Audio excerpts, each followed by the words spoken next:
Hello, hello. Welcome, divine beings.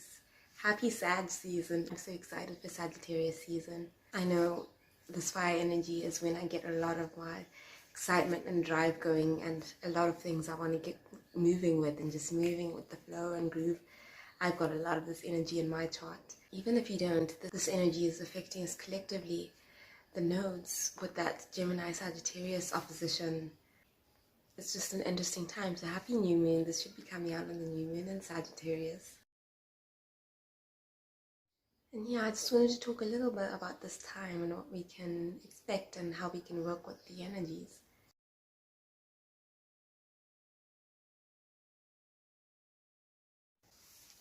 So some interesting information about this new moon, which is not just a new moon, it's a solar eclipse in the sign of Sagittarius, in the South Node, which is so important collectively and karmically. And I use that term very specifically and lightly. I don't usually use that word in the same way that it's used around these spaces. But yeah, so it's a new moon on December the 4th, depending where exactly you are in the time zone.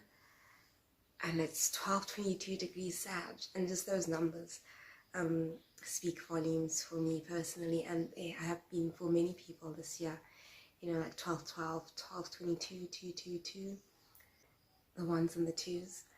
And it's also December, which is in numerology, the 12th portal, which is of course December the 12th. So we had the 11th last month, which was great, and now I really feel we're manifesting and getting somewhere as a collective. Yes, it's a total solar eclipse, new moon, 12:22 degrees Sagittarius. You know, that go-getter sign, the archer, the fire. And for some reason, for me, it's always great when it's associated with like the divine creatrix or Lilith.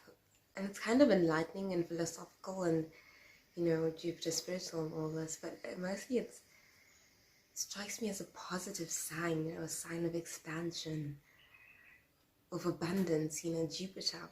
That's luck, so to speak.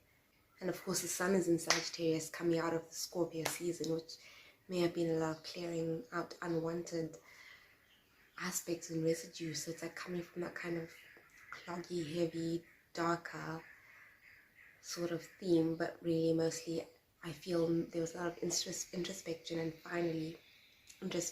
final awakening and getting to know oneself, especially 12:22, that comes up to 7, which is an important self-knowledge and relationships and healing integration number. And then it's like kind of coming into that light energy. And you know, depending on where you are, the southern hemisphere, this is like full-on summer, and we're going to have the solstice coming up around the 20th. So there's just a lot of interesting things going on. Actually, I'm just pulling out my chart here, and I'm seeing for some it's noted as 12:21 degrees. So that's really special, I think, that 12:12 energy. And I've certainly had it manifesting around a lot this year, and I know a few other people, a good number of other people who have. Apologies for any background noises. So that's a special balance, you know, that 6 energy in total, that collective unconditional love, but the ones and the twos on each side, you know, the 3-3 is supposed to be like the ultimate balance of the 6. But I found it interesting. I've explored this a lot, exploring the 1 and the 2 on each side. And I found especially a lot of these eclipses and new moons and full moons have been having to do with our personal, interpersonal interactions with each other and the collective as well.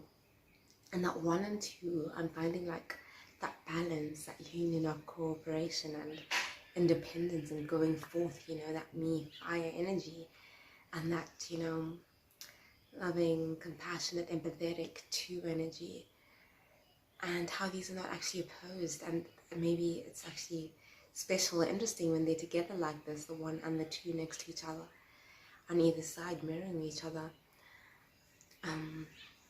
Yeah, with this 1 2 2 1 or 1 2 1 2. And also the moon is in Sagittarius, 12:21 degrees as well. I found that quite interesting. And we have Mercury, 15:21, or 15:12. 3 major planets are in Sagittarius during the solar new moon eclipse. And then of course we have that Mars still in Scorpio, which is also right where it belongs, that Aries Scorpio energy. And then of course Venus in Capricorn, that's obviously important as well, with the Pluto and this great collective thing we've been having here with Capricorn. So yeah, some interesting things in terms of the houses and the signs, maybe some things to look forward to, or it's affecting you.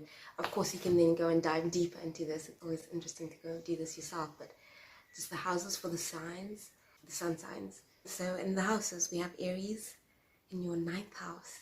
That's exciting, definitely. And the 9th house is Sagittarius energy, Jupiter, expansion, travel, you know, opportunities abroad, education, higher education, all that kind of stuff.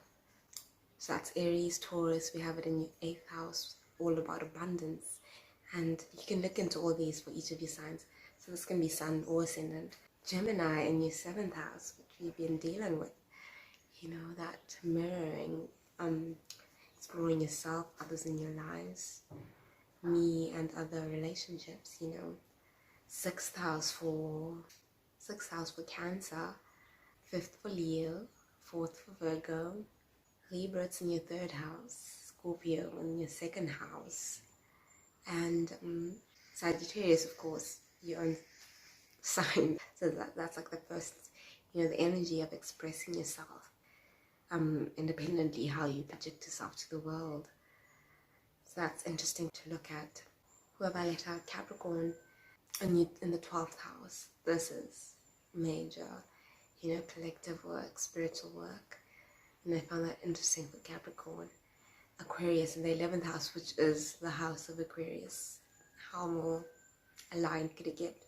And then Pisces, the final sign, in the 10th house. And I've been seeing this everywhere.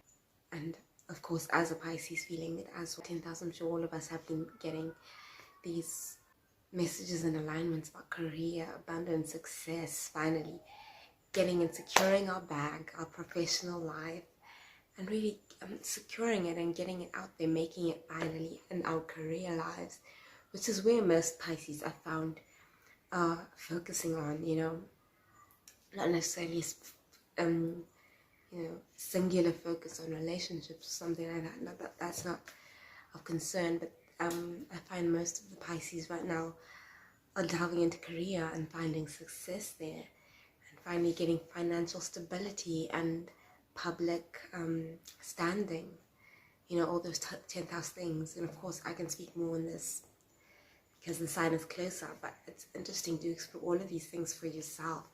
And a new moon, especially solar eclipse, is light, bringing fresh starts, you know.